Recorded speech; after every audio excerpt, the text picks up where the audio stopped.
bases.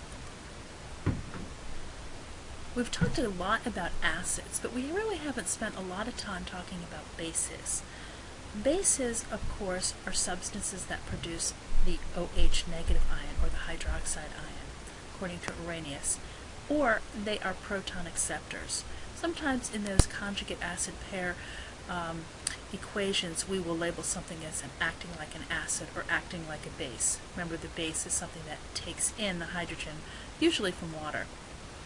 A base, of course, is something whose pH is greater than 7 because it doesn't have much hydrogen ions. And ionic compounds containing OH negative are generally considered strong bases. For example, LiOH, NaOH, KOH, and CaOH2. So you can add that to your list of strong bases. We had a list of strong acids. This is a list of strong bases. And remember, the pOH is the negative log of the OH ion concentration. Earlier we talked about how pH, pOH, hydrogen ion, and hydroxide ion are related. And of course pH would be 14 minus the pOH. So let's say we wanted to calculate the pH of a 1 times 10 to the negative 3 molar solution of sodium hydroxide. What would that be? Well, you know, if you just took negative log of that number, you're going to get 3. But sodium hydroxide is NaOH, and NaOH, let me grab the pen,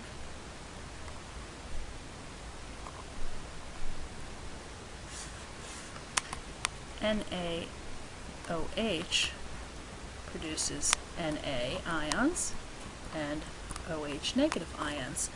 And therefore, we really don't have very much hydrogen ions, so we need to use the Kw to help us.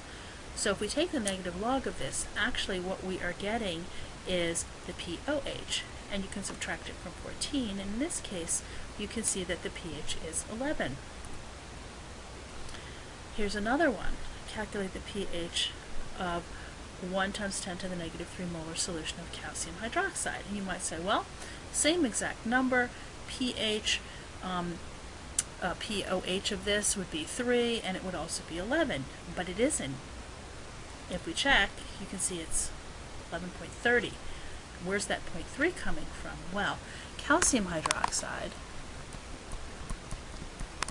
you can see, produces calcium ions and 2 hydroxide ions. So therefore, the concentration of OH is 2 times that. And therefore, when you do the negative log of 2 times 10 to the negative 3, and then you subtract it from 14, you get 11.30.